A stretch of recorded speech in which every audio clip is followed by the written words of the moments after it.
Votre invité à présent dans la grande interview en direct sur Boursorama, c'est Loïc Sautour, directeur général de Planisware, éditeur logiciel coté à la Bourse de Paris sur le SBF 120. Bonjour. Bonjour. Merci d'être avec nous sur Boursorama. Donc, éditeur logiciel, quand j'ai dit ça, j'ai tout dit, mais j'ai rien dit, dédié à la gestion de projets. Expliquez-nous, parce que quand je lis ce que vous faites, vous fournissez des solutions pour aider les organisations à transformer la façon dont elles conçoivent, planifient et délivrent leurs projets, portefeuille de projets, programmes et produits. Je suis un petit peu perdu. On est un acteur de la project economy. Donc la project economy, c'est quoi? Ce sont les grandes tendances de transformation que l'on voit, comme la digitalisation, l'innovation, la construction. Il y a dans la project economy entre 200 et 250 millions de personnes qui travaillent dans cette économie. Et le problème de la project economy, de tous ces projets, c'est que les projets ne tiennent pas soit leur délai, soit leur scope, soit leur coût. Il y en a que 35% qui tiennent ces objectifs-là, 65%, il y a énormément de déchets. Donc nous, on vient aider à réduire ces déchets-là et à aider les sociétés à mieux innover, à faire la transformation numérique et à les aider à piloter cette stratégie de projet. C'est ça qui vous différencie des autres éditeurs de logiciels, c'est ce positionnement-là, où il y en a d'autres, il y a des concurrents qui font ça, j'imagine aussi. Hein. Oui, alors nous, on se positionne en fait sur le pilotage stratégique et ensuite on descend au niveau de l'exécution. Alors par exemple, le pilotage stratégique... Des exemples, donnez-moi des exemples. Oui, je vais vous donner un exemple. On prend par exemple un changement qui arrive, le Covid arrive. Il y a besoin de faire un vaccin rapidement. Donc stratégiquement, on décide de repositionner les ressources que l'on a qui travaillent déjà sur des projets sur le développement d'un vaccin. Donc avec Planisware, on vient aider à arbitrer, à repositionner les ressources correctement, à communiquer ces informations-là pour que ce soit exécuté et à garder le contrôle de cette exécution, la visibilité sur cette exécution-là. Donc qui vous avez aidé comme laboratoire? Par exemple, on a aidé Pfizer à développer rapidement son vaccin, grâce à Planisware, à repositionner leurs ressources. Si on a été vacciné, c'est pour partie grâce à Planisware. Alors c'est ce que commande Pfizer, effectivement, que la mise sur le marché rapide du vaccin, effectivement, c'est grâce à Pfizer, aidé de Planisware. Bon, vous avez annoncé fin janvier un contrat avec le groupe américain de défense cette saison Northrop Grumman. Concrètement, vous ferez quoi pour eux? Pareil, en fait, il y a des programmes à développer. Donc, eux, ils travaillent pour des donneurs d'ordre et donc ils suivent le développement de leurs programmes grâce à Planisware et l'exécution rapide de ces développements de programmes-là. Donc, des grands comptes essentiellement. Ça vous fait changer, pardon, de dimension quand on décroche un contrat avec un aussi gros acteur de la défense? En fait, ça a toujours été un petit peu notre approche, c'est-à-dire qu'on travaille avec des sociétés renommées dans une industrie et ensuite on va aider le reste de l'industrie. Aujourd'hui, on parlait de Pfizer, 75% du top 20 des entreprises pharmaceutiques utilisent Planisware. Okay. Dans la défense, on est très très présent dans la défense en France. Ce contrat américain, effectivement, nous ouvre des portes. Il y a un biais sectoriel, donc, défense, pharma?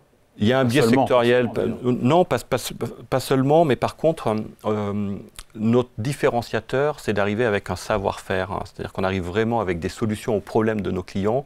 Et là, effectivement, d'être spécialisé sur des industries nous aide énormément. En dehors de ces deux-là, Loïc Sautour, en dehors de l'industrie de la défense et de la pharma?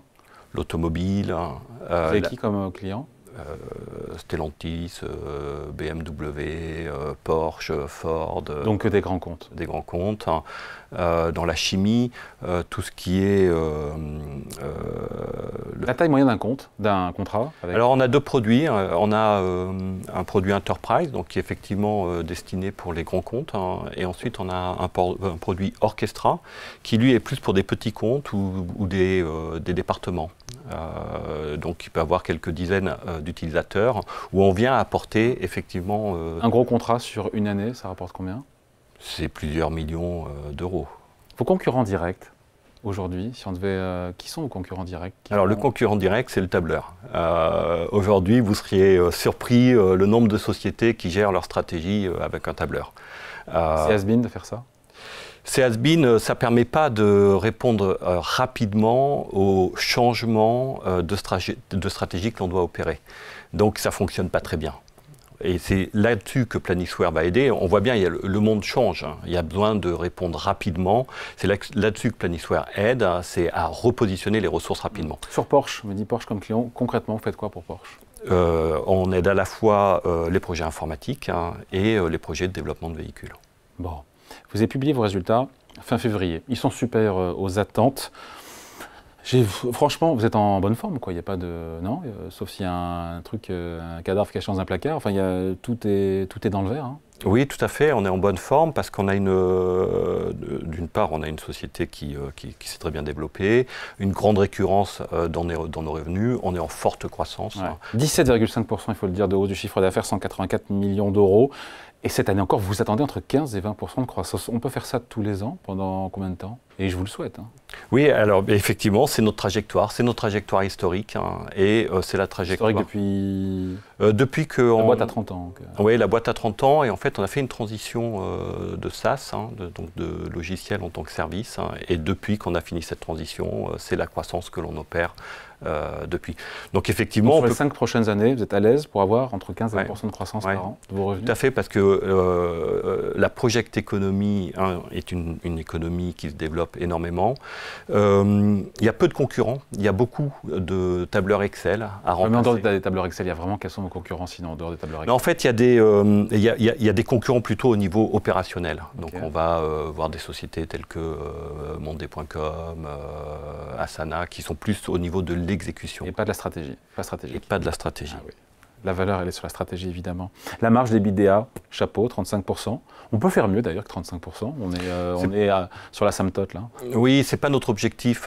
En fait, on pourrait faire mieux, mais ce n'est pas notre objectif parce que, justement, nous, on est là pour le long terme. En fait, c'est un projet de long terme et donc, on ne veut pas augmenter cette EBITDA pour ne pas pénaliser le long terme. De la croissance, de la marge et des actionnaires qui sont choyés puisque vous retournez la moitié de vos bénéfices sous forme de dividendes. C'est un engagement pérenne, durable?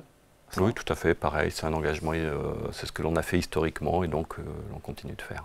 Bon, croissance à 2 chiffres, rentabilité au plus haut, politique de retour à l'actionnaire qui est évidemment généreuse, on l'a dit, et pourtant, de grosses ambitions pour 2025, ça on le sent, et pourtant l'action, le titre marque un petit peu le pas. Comment est-ce que vous l'expliquez? Moi j'ai mon explication, mais c'est parce que il y a les 75% de hausse en 2024, et puis le titre est valorisé de 30 fois les bénéfices, c'est déjà une belle valorisation, c'est pour ça qu'il en faut toujours plus pour aller plus haut. C'est comme ça que vous l'expliquez? Oui, alors je ne vais pas forcément commenter les décisions des investisseurs, mais effectivement, on voit bien qu'aujourd'hui, on évolue à la fois dans un secteur et dans une macroéconomie qui fait qu'il y a parfois des interrogations. Enfin, la défense, c'est tout bénef pour vous. Hein, La défense, oui, le marché de la tech aux US, par exemple, a beaucoup baissé. Et c'est vrai qu'on est très exposé aux États-Unis, nous également. Combien? Quel pourcentage? 44% de notre chiffre d'affaires est fait aux États-Unis. On est très international, 83% de notre chiffre d'affaires est fait à l'international et les 44% aux États-Unis. Donc voilà, donc ça vous pénalise, l'évolution de Wall Street depuis le début de l'année, par capillarité, ça vous pénalise? Probablement, oui. Bon, après le parcours boursier, il est dingue, il faut dire, ce qui est introduit en bourse à 16 €. Vous êtes à 24 € aujourd'hui, 75% de hausse en 2024. L'entrée au SBF 120, cerise sur le gâteau juste avant Noël l'an dernier. Est-ce que vous imaginiez d'ailleurs un tel parcours boursier, Loïc Sautour, au moment où vous vous introduisez en bourse? Pas nécessairement. On savait que... trop vite. En fait, on savait, et on avait même reporté notre IPO pour pouvoir faire une très très belle histoire boursière. Hein. Et donc c'est ce que l'on visait. On a toute confiance dans notre modèle, dans notre société. On est 750 à Planisware, 750 planiswariens qui ont un talent extraordinaire et donc qui portent cette société. Donc oui, on était très confiants. Ils sont intéressés aussi au capital? Bien sûr, en fait, l'IPO a également permis aux employés pour la plupart de rentrer au capital. Combien sont actionnaires? En France, c'est plus de 80%. Ouais.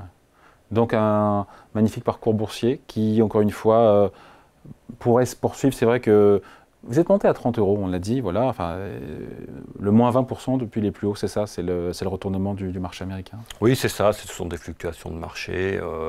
Effectivement, nous, on est là sur le long terme, donc on ne prête pas forcément attention à ces retournements-là qui sont très liés au secteur. Et voilà, on est là sur le long terme avec un business qui est très résilient, un taux de croissance qui permet... Et la cherté de dire que c'est 30 fois les bénéfices attendus, c'est vrai que l'action est bien valorisée aujourd'hui? Oui, elle est bien valorisée. En fait, elle est valorisée par rapport à des comparables. Certains disent qu'elle est sous-valorisée par rapport à des comparables. Les comparables, il peut être valorisé à combien de fois les bénéfices? Ça, je ne vais pas le commenter là, mais effectivement, comme on est nouveau, il y a une décote du fait de la nouveauté, et aujourd'hui, la décote est toujours là. Bon, en tout cas, c'est une belle histoire boursière qui...